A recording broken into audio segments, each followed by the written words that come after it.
The first total solar eclipse to sweep the U.S. from coast to coast in nearly a century is almost over.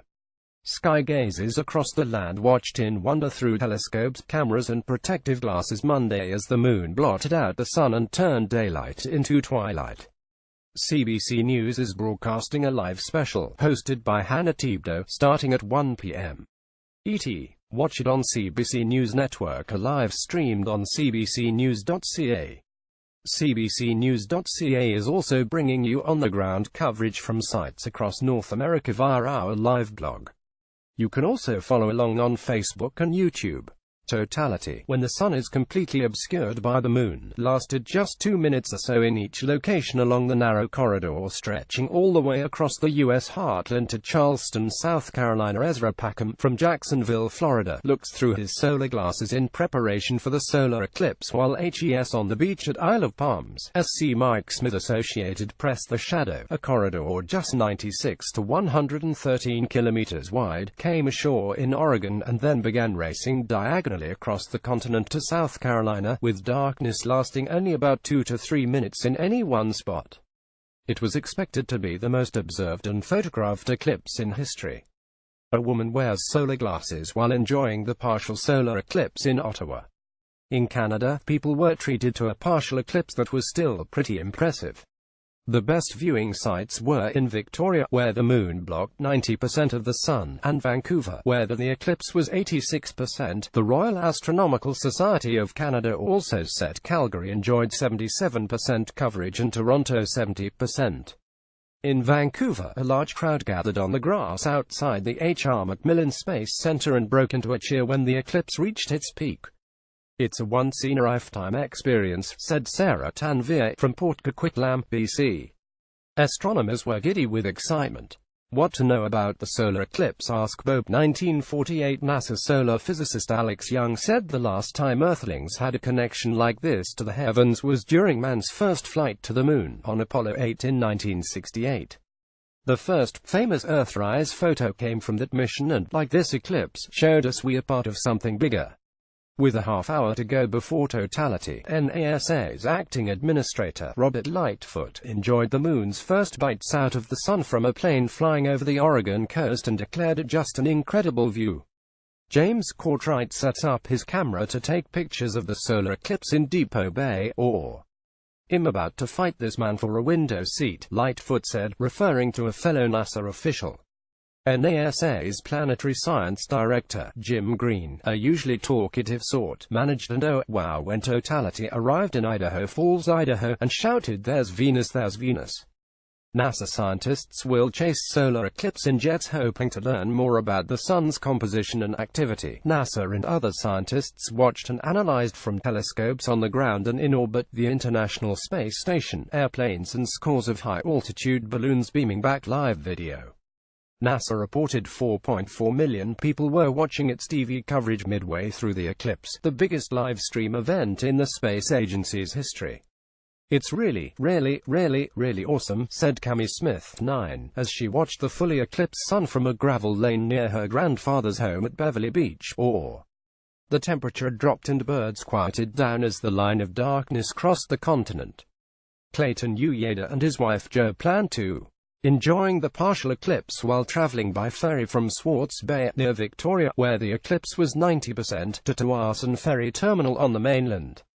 Chad Hippolito. Canadian Press. David Avison showed up in Salem before dawn with his wife and relatives, after traveling by car and overnight train from the suburban Portland home. They couldn't get reservations at a nearby resort, despite making plans 6 years ago. "I'm telling people if you want to see the one in 2024, you'd better make your reservations now," Avison said. The International Space Station is seen in silhouette as it transits the sun during a partial solar eclipse Monday in Urbana, WYO. With 200 million people within a day's drive of Monday's path of totality, towns and parks braced for monumental crowds. Clear skies beckoned along most of the route, to the relief of those who feared cloud cover would spoil this once-in-a-lifetime moment. Cosmic spectacle. Astronomers consider a full solar eclipse the grandest of cosmic spectacles. The Earth, Moon and Sun line up perfectly every 1 to 3 years, briefly turning day into night for a sliver of the planet. But these sites normally are in no man's land, like the vast Pacific or Earth's poles. This is the first eclipse of the social media era to pass through such a heavily populated area. Jonathan Morrock, left, and Finn Power, both of Vancouver, get ready to watch the eclipse in a park in Salem, Oregon. Andrew Sells, Associated Press. The moon hasn't thrown this much shade at the U.S. since 1918. That was the country's last coast-to-coast total eclipse. In fact, the U.S. mainland hasn't seen a total solar eclipse since 1979, and even then, only 5 states in the Northwest experienced total darkness. Watching the eclipse first by pic.twitter.com for YVBC at Kim Brunhuber in Boise, Idaho, people clapped and whooped, and the streetlights came on briefly in the middle of the day, while in Nashville, Tennessee, people craned their necks at the sun and knocked back long-neck beers at Nudi's Honky Tonk Bar. Scientists had said Monday's total eclipse would cast a shadow that would race through 14 states, entering near Lincoln City, Oregon, at 1:16 p.m. ET, moving diagonally across the heartland over Casper, Wyoming, Carbondale, Ill, and Nashville, and then exiting near Charleston at 2:47 p.m. ET. Les and Mary Anderson marked the 13th eclipse with hundreds of amateur astronomers who have descended on Casper. The couple from San Diego is attending a Strongcon, organized by the Astronomical League. Ralph Chu, president of the Utraskshas, says of the 19 total eclipse HES seen, "This was one of the best." Pic.twitter.com Michelle Pigott, at Kim Brunhuber. The Andersons met on a photography field trip at Yosemite National Park and went to Mexico for an eclipse in 1991, the year before they got married. In Casper, they joined a friend they met during an eclipse in Aruba in 1998. Mike O'Leary was ready Monday with a camera outfitted with a homemade eclipse filter. He says seeing an eclipse is like nothing else you'll ever see or do. Shawnee National Forest in southern Illinois saw the longest stretch of darkness, 2 minutes and 44 seconds. Joe Roth, left, and Scott Foster from the Chicago area are silhouetted as they prepare telescopes and cameras to observe the eclipse in Alto Pass, Ill. Charles Rex Arbogast, Associated Press. Joe Roth, an amateur photographer, traveled south from the Chicago area to Alto Pass, Ill, to catch his first total solar eclipse, on his 62nd birthday, no less. He said the stars aligned for him, a Kodak moment for me. To cherish and experience. Madison, the dog, watches the solar eclipse in Nashville, Tennessee. Harrison McClary, Reuters. Animal reaction. Citizen scientists also plan to monitor animal and plant behavior as day turned into twilight. Thousands of people streamed into the noisy Nashville Zoo just to watch the animals' reactions. Zoo spokesman Jim Bartu says people were camping out at the zoo entrance at 6 a.m., 3 hours before the gates opened and 7.5 hours before totality. Paulette Simmons of Nashville said she came to the zoo she decided because she wanted to see how the animals reacted.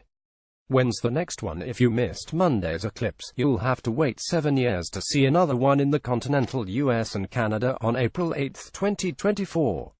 New Brunswick and Newfoundland will boast the best eclipse views in Canada. Those in Labrador, as well as other parts of Atlantic Canada, will be treated to a partial eclipse. The line of totality will cross from Texas, up through the Midwest, almost directly over Indianapolis, Cleveland and Buffalo, New York, up over New England and out over Maine, New Brunswick and Newfoundland. The very next total solar eclipse will be in 2019, but you'll have to be below the equator for a glimpse, in the South Pacific, Chile or Argentina. It's pretty much the same in 2020. Don't throw away your eclipse glasses, save them for 2024.